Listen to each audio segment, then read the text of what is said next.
Hi bro. இப்போது வீட்டுக்கு அத்தியாவசியமான பொருட்கள் வாங்கணும் அப்படின்னு சொல்லிட்டு நீங்கள் சூப்பர் மார்க்கெட்டுக்கு கிளம்புறீங்க. வீட்டில் இருக்கிற சின்ன பசங்களும் அடம் பிடிக்கிறாங்க, வீட்டுக்கு நாங்களும் கடைக்கு வருவோம் அப்படின்ட்டு. நீங்கள் அவங்களையும் கூப்பிட்டுட்டு போகிறீங்க.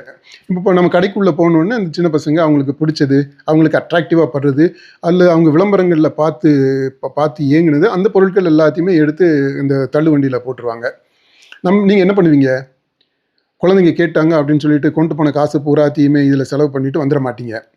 நம்ம வாங்க வேண்டிய பொருள், வீட்டுக்கு தேவையான பொருள், அரிசி, பருப்பு என்னவோ அந்த அத்தியாவசியமான பொருட்களை வாங்கிட்டு, குழந்தைங்களும் மனசு நொந்து போயிடாம இருக்கிறதுக்கு அவங்க கேட்குறாங்களேன்னு சொல்லிட்டு, அவங்க ஆசைப்பட்டதில் 1, 2 வாங்கி கொடுத்துட்டு வருவோம். இதே தாங்க தேர்தலில் இந்த வாக்குறுதிகள் அப்படின்ற பேரில் இப்போ அதிமுக 297 வாக்குறுதிகளை அடங்கிய ஒரு புத்தகத்தவே வெளியிட்டிருக்கிறாங்க.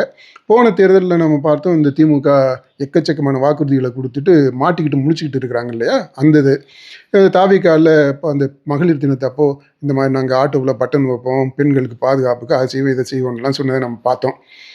இப்படி இவங்க சொன்ன இந்த வாக்குறுதிகள் எல்லாத்தையும் நீங்கள் பாருங்கள், இது எல்லாமே சின்ன பசங்க ஆசைப்பட்டு கேட்குற அந்த கேண்டீஸ் மாதிரி. இந்த கான்டெக்ஸ்டில் தான் நாம் தமிழர் கட்சியினுடைய மேனிஃபெஸ்டோவை, அவங்களுடைய தேர்தல் அறிக்கையை நம்ம பேச வேண்டியது இருக்குது. நாம் தமிழர் அறிக்கையில் அந்த வீட்டுக்கு சொன்னோம் பார்த்தீங்களா, அத்தியாவசியமான தேவைகள் அதை எல்லாத்தையுமே இங்கே அட்ரஸ் பண்ணியிருக்கிறாங்க. அந்த பிரச்சனைகள் என்ன, என்ன செய்யணும், இலக்கு என்ன, எப்படி போகணும், அதுக்கான வழிமுறைகள் என்ன, சாத்தியங்கள் என்ன, எல்லாத்தையுமே அதில் விரிவாக சொல்லியிருக்கிறாங்க. இங்கே பார்த்தீங்கன்னா எல்லாமே இந்த சில்லற ஐட்டமாக இருக்குது, சின்ன பசங்களுக்கு பிடிச்ச ஐட்டமாக இருக்குது. அத்தியாவசியமான ஐட்டம் எது அப்படின்றத, சீரியஸான விஷயம் எதுவோ அது எதையுமே அட்ரஸ் பண்ணலை. லாங் டேர்மாக அதில் எதுவுமே கிடையாது.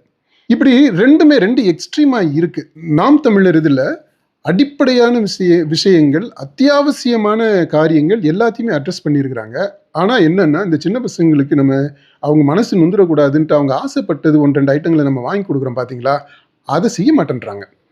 அந்த கேட்டாக்க இல்லை, அதெல்லாம் ஸ்வீட்டெல்லாம் சாப்பிட்டா பல்லு சூத்தியாக போயிடும், பிள்ளைங்கள்லாம் இஷ்டத்துக்கெல்லாம் விடக்கூடாது, அதெல்லாம் இராணுவ கட்டுப்பாட்டோடு வளர்க்கணும் அப்படின்லாம் சொல்லிட்டு, ப்ரோ, குழந்தைங்க அவங்க மேலே கொஞ்சம் கரிசனையாக இருக்கலாம் இல்லையா?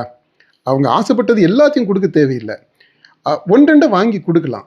வளர்ந்துட்டாங்கன்னா அவங்களே இதெல்லாம் எனக்கு தேவையில்லை, இதெல்லாம் வேண்டாம், நல்லதில்லை அப்படின்னு சொல்லிட்டு முடிவு பண்ணிடுவாங்க. இந்த கரிசனை மட்டும் நாம் தமிழர் கட்சி மேனிஃபெஸ்டோவில் வெளிப்படுது அப்படின்னு வச்சுக்கிங்களேன்.